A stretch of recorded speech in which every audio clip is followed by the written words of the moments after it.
La sorcière qui rapetissait les enfants.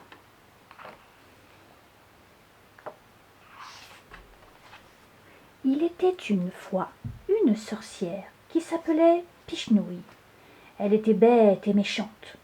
Elle portait au bout de son nez crochu une énorme verrue. Et son seul grand plaisir, c'était d'embêter ses voisins. La nuit, Pichenouille faisait grincer leurs volets. Elle transformait les fleurs en cactus, les bébés en microbes. Elle faisait voler les chiens et courir les escargots. Les enfants avaient si peur d'elle qu'ils n'osaient plus jouer dehors. Dans le village, tout le monde rêvait d'en être débarrassé. Celui qui en rêvait le plus, c'était Séraphin, son plus proche voisin. Il passait son temps à se cacher pour échapper au mauvais tour de Pichenouille. Mais un beau matin, il en eut assez. En prenant son petit déjeuner, il dit « Je vais me débarrasser de Pichenouille !» et il sortit de la maison. Séraphin se dirigea vers la maison de Pichenouille. Il marmonnait entre ses dents « Par le nez ou le bout du chapeau, maudite sorcière, j'aurai ta peau !» Au moment où Séraphin allait frapper à sa porte, Pichenouille sortit. Furieuse, elle saisit Séraphin par le fond du pantalon en hurlant « Ah, tu veux entrer chez moi? Eh bien, tu entreras par le trou de la serrure !»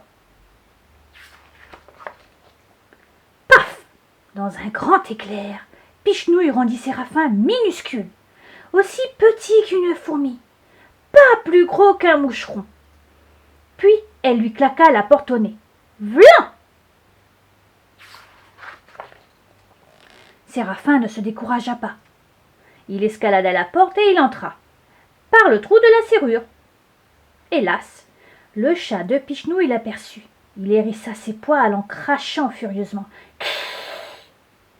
Pichenouille l'entendit. « Qui ose me déranger ?» cria-t-elle. Ses petits yeux cruels se posèrent sur Séraphin. Elle hurla. « Encore toi? Mais il faut donc que je te mange pour avoir la paix !» Et slap, elle l'avala tout rond. C'est ainsi que commença l'étrange voyage de Séraphin au cœur du corps de la grande, de la redoutable Pichenouille. Séraphin découvrit un escalier en colimaçon. Courageusement, il descendit.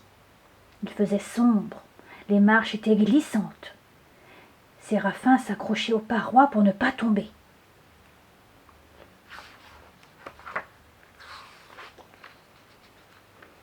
Séraphin se trouva bientôt devant une porte blanche et lisse comme la porte d'un réfrigérateur. Il sauta sur la poignée. La porte grinça et s'ouvrit, en laissant s'échapper une bouffée d'air glacé. Là, un énorme caillou se balançait. C'était le cœur de pierre de Pichenouille. Pour ne pas geler sur place, Séraphin s'éloigna rapidement, mais il laissa la porte ouverte. Aussitôt, ra-ra-tchoum, ra-tchoum, ra-tchoum. Par 3 fois, la sorcière éternua. « Hé hé, bien fait !» se dit Séraphin. Tout grelottant, Séraphin monta le long de la colonne vertébrale. Il grimpa, et il arriva dans une grotte obscure. C'était le crâne de Pichenouille. Les murs étaient entièrement recouverts de tiroirs, portant chacun une étiquette. Danser, pincer, bailler. Séraphin s'amusa à décoller les étiquettes des tiroirs pour les recoller sur d'autres. Comme ça, au lieu de bailler, Pichenouille se mettrait à aboyer. Au lieu de manger, elle se mettrait à sauter. « Hé hé hé, bien fait !» se dit Séraphin. Un peu plus loin, Séraphin découvrit 2 drôles de fenêtres. C'étaient les yeux de Pichenouille. Au milieu pendaient 2 longues cordes, assez fines. Il tira si fort qu'il réussit à tordre les fenêtres. Aussitôt, Pichenouille se mit à loucher abominablement. « Hé hé, bien fait !» se dit Séraphin.